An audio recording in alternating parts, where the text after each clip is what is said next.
Halo pemirsa, apa kabar? Senang sekali kami menjumpai Anda dalam program Parlemen Newsroom, di mana kami akan memberikan berita aktual tentang kinerja DPR RI, serta analisa mendalam tentang isu-isu terkini dari media nasional yang menyoroti kinerja dan isu-isu terkait pemberitaan DPR. Bersama saya, Dede Ramadan, inilah Parlemen Newsroom selengkapnya.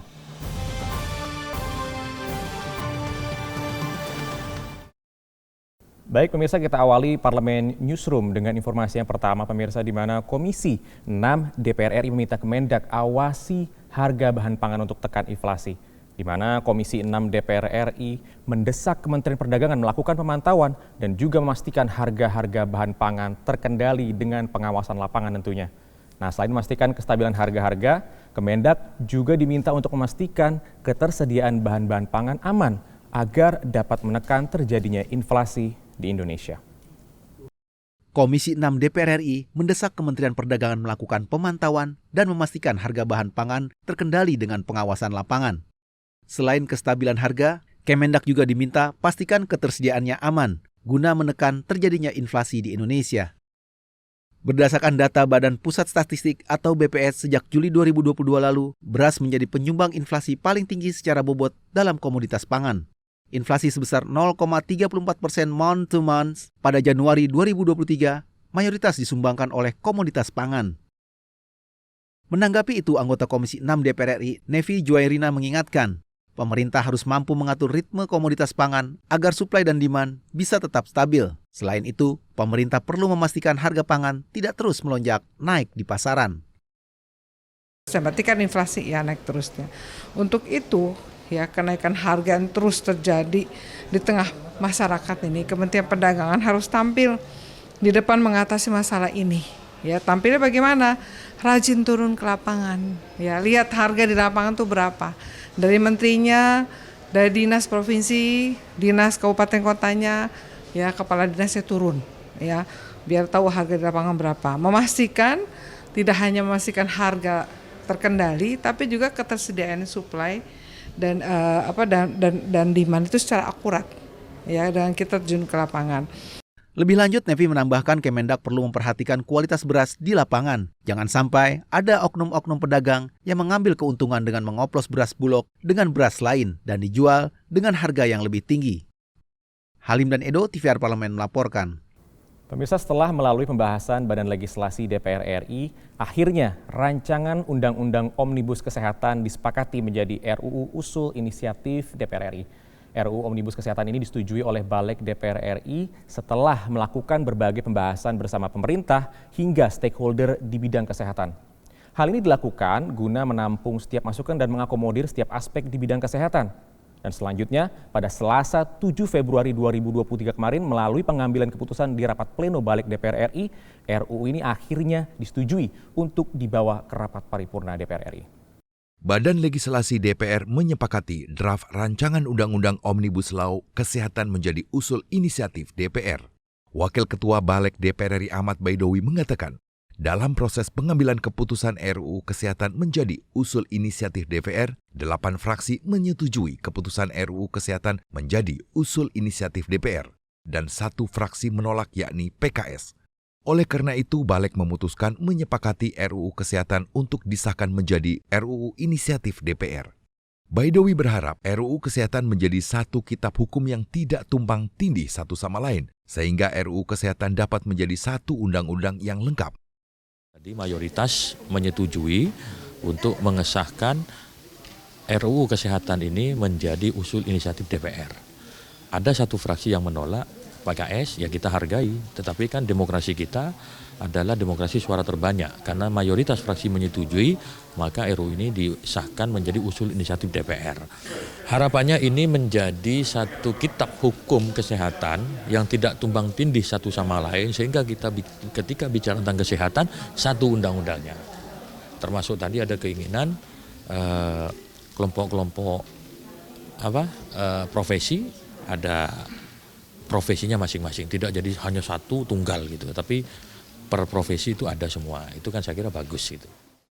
Baidowi menjelaskan, draft RUU Kesehatan yang menjadi usul inisiatif DPR akan diteruskan ke pimpinan DPR dan dapat disahkan di rapat paripurna mendatang untuk selanjutnya dibahas bersama pemerintah dan stakeholder yang terkait.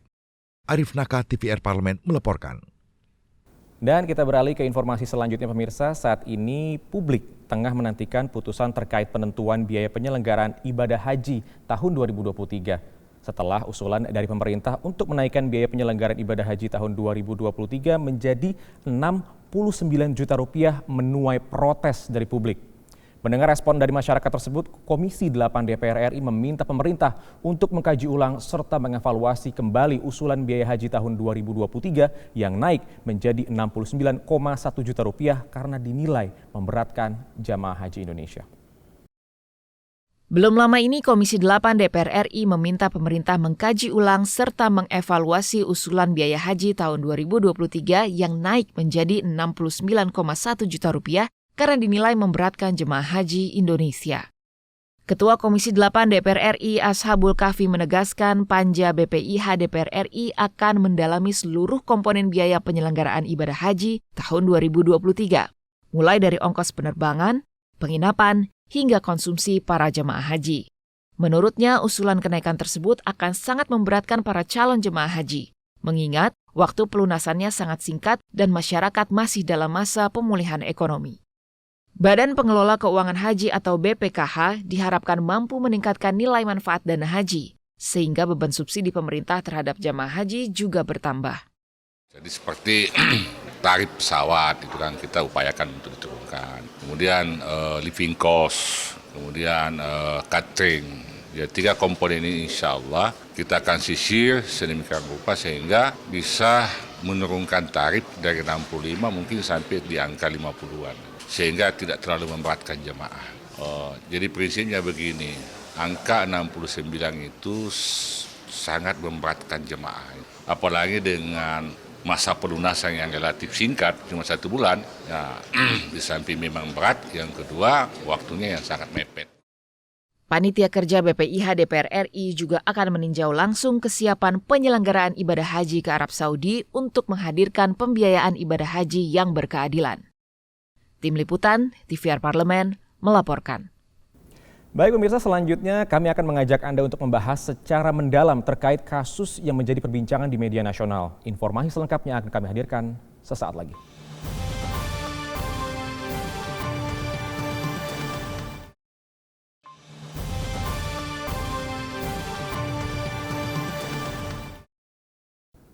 Terima kasih pemirsa, Anda masih menyaksikan Parlemen Newsroom. Wacana kenaikan biaya ibadah haji pada tahun 2023 masih menjadi polemik di tengah masyarakat, pemerintah, dan anggota dewan. Pasalnya, wacana tersebut dinilai mengagetkan dan terkesan terlalu mendadak, mengingat keberangkatan ibadah haji tahun 2023 akan diselenggarakan pada bulan Mei mendatang. Menurut Kementerian Agama, usulan kenaikan ibadah haji tahun ini diajukan demi keadilan masyarakat Muslim Indonesia yang ingin menunaikan ibadah haji di tahun-tahun berikutnya, agar dana manfaat haji tidak habis katanya lantaran memberikan subsidi terlalu besar di tahun ini maupun di tahun-tahun sebelumnya. Menanggapi hal ini, masyarakat sangat kecewa lantaran biaya haji yang semula sekitar 38 juta rupiah diusulkan menjadi sekitar 69 juta rupiah. DPR RI pun berusaha untuk mengkaji ulang untuk memfasilitasi keadilan bagi para jemaah haji Indonesia agar tidak begitu memberatkan. Saya akan mengajak Anda untuk melihat sedikit terkait dengan usulan kenaikan biaya haji ini. Di sini kalau kita bisa membandingkan pemirsa dengan tahun sebelumnya, itu tahun 2022, bahwa kenaikan biaya ibadah haji ini secara keseluruhan hanya sekitar berkisar antara 500 hingga 600 ribu saja. Namun mengapa bisa menjadi ramai dan hangat sekali diperbincangkan? Bagaimana sebenarnya skema pendanaan haji tahun ini? Nah, di sini sebelumnya saya akan menjelaskan di mana biaya ibadah haji selama ini melalui 2 sumber dana. Yang pertama dari dana pribadi dan juga dana manfaat atau subsidi dari pemerintah. Di sini kalau kita bisa lihat 59% dan juga 40%, di mana ditanggung subsidi dana manfaat yaitu sebesar 59%. Lalu ditanggung oleh iuran jamaah sebesar 40%, yang artinya di tahun sebelumnya sebesar 98,3 juta ini sebesar 59% atau 60% itu ditanggung oleh dana manfaat. Lalu di tahun 2023 kalau kita melihat sebesar 98,9 juta ini lalu diputar skemanya pemirsa. Kali ini usulan dari Menteri Agama dibalik menjadi 70% dibayarkan oleh dana pribadi dan 30% dibayarkan oleh pemerintah. Sehingga yang tadinya jamaah haji membayarkan sekitar 38 juta rupiah menggunakan dana pribadi, kini usulannya menjadi 69 juta rupiah. Memang cukup berat dan tinggi sekali ya. Lalu sebenarnya kalau kita melihat total dari keseluruhan biaya haji, bagaimana pembagian posnya? Nah, ini adalah usulan rincian biaya haji di tahun 2023, yang dimana kalau kita lihat di sini, biaya penerbangan saja ini sudah memakan biaya sebesar 39 juta, yang artinya dengan 38 juta yang tahun lalu atau tahun sebelumnya, ini tidak cukup untuk membiayai biaya berangkat pesawatnya saja. Lalu di sini juga ada akomodasi Mekah, visa, biaya hidup, akomodasi Madinah, paket layanan masyair sebesar 5 juta rupiah. Dan total biaya ini nantinya dibagi antara pembayaran menggunakan dana pribadi dan dana manfaat. Lalu jika kita sedikit menoleh ke belakang, memang tren dana haji itu cenderung naik setiap tahunnya. Ya, kita bisa lihat di sini pemirsa, di awal di tahun 2015 hingga tahun 2019, di mana kenaikannya tidak begitu signifikan, hanya berkisar di 30 juta, lalu di tahun 2021 dan 2022 memang sedikit bertambah banyak, kenaikannya itu sekitar 10 juta hingga 9 juta. Lalu di tahun 2023 diusulkan menjadi 69,2 juta. Bisa dilihat di sini, berarti terjadi lonjakan yang cukup tinggi dan ini tentunya menuai polemik di tengah masyarakat. Padahal pemirsa, kalau kita bandingkan tentunya dengan biaya haji di negara tetangga, contohnya Malaysia, ternyata tidak setinggi usulan biaya haji di Indonesia. Di sini saya punya skemanya pemirsa. Kalau kita lihat di sini Malaysia mempunyai 2 skema pembiayaan ibadah haji. Yang dimana yang pertama adalah B40 dengan penduduk dengan pendapatan 40% ke bawah sebesar hampir 11.000 ringgit atau setara dengan 38,59 juta rupiah. Dan di atas B40 atau bukan golongan B40 ini sebesar 13.000 ringgit atau setara dengan 45,62 juta rupiah, yang artinya setinggi-tingginya iuran haji yang perlu dibayarkan di Malaysia bagi masyarakat kurang mampu maupun mampu tidak sampai menyentuh angka 69 jutaan. Nah, lalu kalau kita melihat di berbagai media nasional baik online maupun cetak, di sini ada tanggapan-tanggapan dari beberapa anggota dewan ya. Kalau kita lihat di sini ada dari Bapak Fadlizon, Bapak Abdul Wahid dari Komisi 8 DPR RI dan juga Bapak Bukhari Yusuf Komisi 8 DPR RI yang menyatakan tidak setuju dengan kenaikan yang tidak wajar ini. Kalau kita bisa lihat di sini tanggapan dari atau ucapan dari Bapak Bukhari Yusuf Komisi 8 ini, kami tidak setuju kenaikan biaya yang terlalu tinggi ini dibebankan kepada calon haji tahun ini saja. Kenaikan semestinya dilakukan secara perlahan, dimulai dari peningkatan setoran awal. Kami mengusulkan agar jamaah cukup dibebankan dengan biaya 50 juta rupiah. Dan kita sudah melihat bahwa memang anggota DPR RI di sini tidak setuju dan sepakat dengan masyarakat untuk tidak menaikkan anggaran biaya haji di tahun ini. Dan kita nanti akan kembali lagi pemirsa untuk membahas bersama dengan Biro Pemberitaan Parlemen untuk melihat dari segi pemberitaan Parlemen terkait dengan isu ibadah haji ini. Jadi pastikan Anda jangan kemana-mana, tetap di Parlemen Newsroom.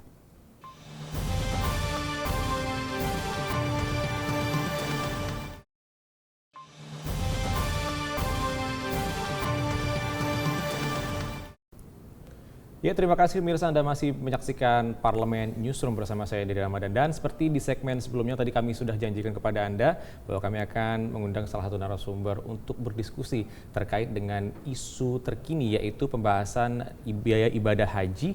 Dan kita akan melihat bagaimana sisi pemberitaan dari Biro Pemberitaan Parlemen DPR bersama dengan Kepala Biro Pemberitaan Parlemen Bapak Dr. Indra Pahlevi. Selamat siang Pak. Selamat siang Mas Adi. Apa kabar Pak, sehat Pak? Alhamdulillah sehat. Terima kasih banyak sudah meluangkan waktu untuk hadir di acara Parlemen Newsroom ini Pak. Sama-sama. Ini kalau kita membahas terkait dengan pemberitaan di luaran nih Pak, baik itu online maupun cetak, ini memang sekarang telah ramai diperbincangkan terkait dengan kenaikan biaya ibadah haji nih. Nah sebetulnya sih kalau kita melihat dari isu ini Pak, bagaimana posisi DPR RI? Karena kan kalau kita melihat kenaikan biaya haji ini, masyarakat identik menyoroti Kementerian Agama atau pemerintah nih Pak. Nah untuk posisi DPR sendiri sebetulnya seperti apa sih Pak? Ya, jadi gini Mas tadi, ini baru rencana ya, belum keputusan. Usulan dari Kementerian Agama.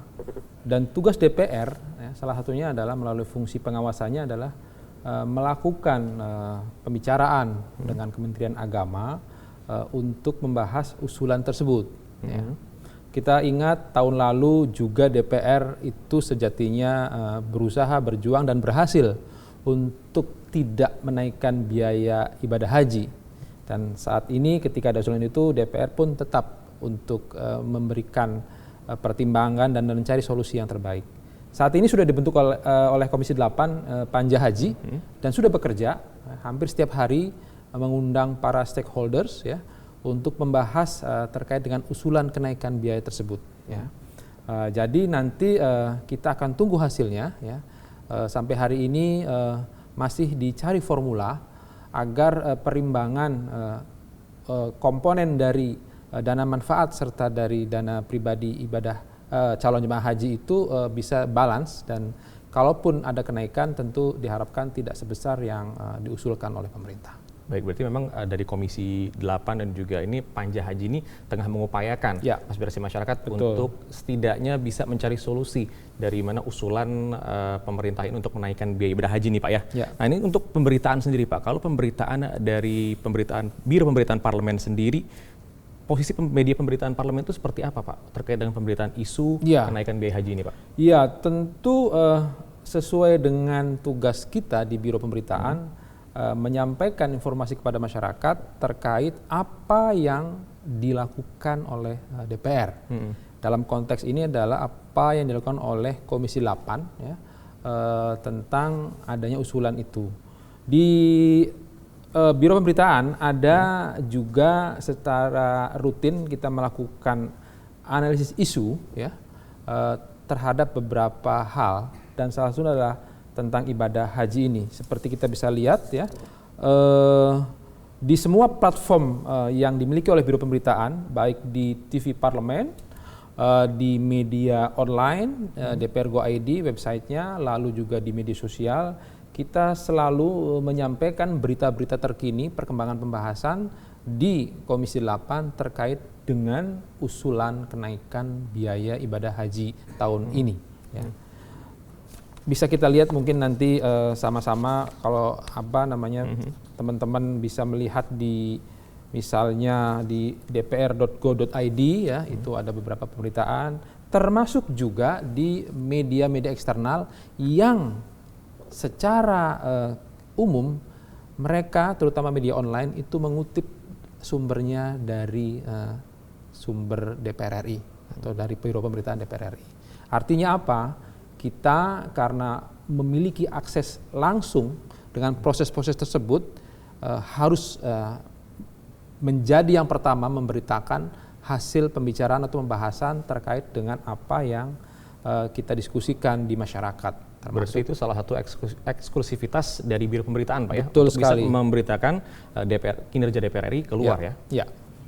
Nah ini kalau kita kembali lagi Pak pembahasan terkait dengan biaya haji nih. Soalnya kalau isu-isu soal haji ini kan masih nanti akan diputuskan dalam Panja Haji nanti, dan kita masih menunggu hasilnya, dan nantinya tidak akan hanya masalah ongkos haji saja nih, pasti akan ada isu-isu lain juga nih dalam bayangan saya. Nah selanjutnya bagaimana sih Pak masyarakat ini nantinya bisa terus mengikuti perkembangan dari rapat Panja dan juga rapat Komisi 8 terkait dengan biaya haji ini Pak? Ya, salah satunya Biro Pemberitaan itu melalui TV Parlemen ya, secara ada di kanal YouTube ataupun berbasis web gitu ya. Itu kita melakukan streaming, live streaming ya. Jadi masyarakat sejatinya bisa langsung mengikuti pembahasan itu tanpa terjeda oleh iklan. Dan itu setiap hari ada Pak? Setiap hari, tergantung apakah Komisi 8 itu sedang melakukan pembahasan atau tidak. Ya, jadi tidak terganggu oleh istilahnya terdistract oleh iklan kah atau oleh acara yang lain kah. Kalau teman-teman bisa melihat langsung di streaming pembahasan itu mestinya sudah sangat jelas bagaimana apa yang dilakukan oleh DPR RI terhadap isu ini. Dan itu menunjukkan kinerja DPR bahwa memang dari setiap kebijakan yang diambil pemerintah itu pasti ada peran DPR ya untuk bisa menyerap aspirasi masyarakat, juga langsung langsung menginformasikan kepada pemerintah tentunya Pak ya. Betul. Ini kalau kita lihat nih pemirsa, ada juga analisa pemberitaan nih Pak terkait dengan pemberitaan DPR RI di media online ataupun media cetak di media eksternal kita nih Pak. Ini kalau contoh kita lihat di sini Pak. Oke. Ini ada usulan rata BP atau BIPIH ini 69 juta per jamaah haji. Dan di sini kalau kita lihat dari Kementerian Haji telah menerapkan 69.193.000 ini untuk usulannya Pak pada Komisi 8. Lalu juga ini ada kinerja dari Komisi 8 DPR RI yang langsung cek ke Saudi Arabia. Ini kalau kita lihat ini bagaimana Pak tanggapan dari Biro Pemberitaan Parlemen ini Pak? Ya, tentu ini salah satu informasi kepada masyarakat apa yang dilakukan oleh DPR RI. Sebagai lembaga perwakilan rakyat, tentu yang disampaikan oleh DPR RI adalah aspirasi rakyat. Betul. Ya, betul. Walaupun aspirasi itu beragam, tapi tentu kan kita bisa menyimpulkan kira-kira kecenderungannya kemana. Seperti misalnya pimpinan Komisi 8, ya, Pak Aceh Hasan Zazili, beliau menyatakan berdasarkan data dan bahkan sudah langsung mengecek ke Arab Saudi, merasa yakin bahwa sejatinya usulan biaya haji yang 69 juta itu menurut beliau itu bisa dikurangi. Ya. Artinya ini kan masih perlu pendalaman. Komisi 8 mengundang berbagai stakeholders termasuk misalnya maskapai, ya, lalu catering juga, angkasa pura dan lain sebagainya. Itu menjadi bagian dari cara untuk mencari tahu kira-kira yang paling ideal seperti apa. Meskipun Komisi 8 memahami kenapa Kementerian Agama mengusulkan peningkatan yang luar biasa tersebut. Kira-kira itu. Berarti ini memang salah satu kegiatan di pemerintahan parlemen untuk mengikuti atau setidaknya memberitakan kepada masyarakat bahwa ini adalah fungsi pengawasan dari Komisi 8 dan juga DPR Pak ya. Betul sekali, ya. Baik. Dan ini kalau kita lihat juga Pak, ini terkait dengan berita-berita soal isu kenaikan ongkos haji ini memang dari pemberitaan eksternal dan juga internal dari DPR RI ini juga sepertinya sama Pak ya, masyarakat ini sedang diupayakan oleh Komisi 8 untuk setidaknya bisa mengambil jalan tengah dari harga kenaikan biaya haji ini ya Pak. Iya, ya itu kita akan menunggu sampai keputusan bersama keluar ya, artinya Komisi 8 tidak akan gegabah ya. Mudah-mudahan solusi yang terbaik untuk masyarakat dan kami akan selalu membackup Komisi 8 dan seluruh AKD untuk menyampaikan informasi apa yang dilakukan para anggota Dewan kepada masyarakat.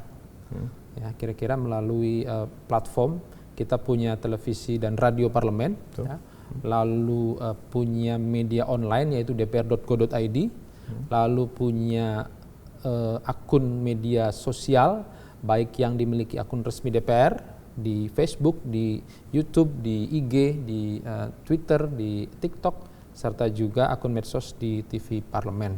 Serta kita punya majalah dan buletin yang terbit secara periodik setiap bulan. Jadi masyarakat kalau mau tahu apa yang dilakukan oleh DPR, lihat semua platform media yang ada di Biro Pemberitaan Parlemen, sehingga tidak lagi terjadi kayak semacam miskomunikasi gitu loh, seolah-olah DPR tidak memperjuangkan. Padahal kalau kita melihat langsung, insya Allah mereka menjadi lebih paham apa yang dilakukan oleh para anggota DPR. Berarti ini bisa menjadi salah satu referensi bagi masyarakat yang ingin melihat kinerja dari DPR RI tidak hanya dari media-media online, media luar ya Pak, media-media mainstream lainnya. Tentunya Biro Pemberitaan Parlemen sendiri mempunyai platform-platform tadi yang di mana ada di website, YouTube dan juga TV Parlemen, televisi dan radio dan macam-macam. Nanti pemirsa bisa mengikutinya secara langsung setiap hari berita update terkait dengan kinerja dari DPR RI. Pak, terima kasih banyak sudah hadir ke acara. Sama-sama Mas Dadi. Nanti kita ngobrol-ngobrol lagi ya Pak. Boleh. Episode selanjutnya. Dan pemirsa, tadi sudah kita bahas bersama dengan Kepala Biro Pemberitaan Parlemen terkait dengan kenaikan biaya haji yang menjadi isu terkini yang tengah dibahas oleh masyarakat, dan juga tadi berita aktual tentang produk dan juga kinerja DPR RI, serta analisa mendalam tentang isu-isu terkini dan juga pembahasan bersama dengan Kepala Biro Pemberitaan Parlemen. Dan tentunya Anda selalu dapat mengupdate berita serta informasi teraktual seputar DPR RI yang dapat Anda saksikan di kanal TV Parlemen melalui kanal utama, kanal komisi, kanal kelengkapan dewan lainnya, dan yang dapat Anda akses di tvr.dpr.go.id. Saya Didi Ramadan dan juga Bapak Indra Pahlevi beserta segenap kru TVR Parlemen yang bertugas mengucapkan terima kasih atas perhatian Anda. TVR Parlemen, referensi Indonesia.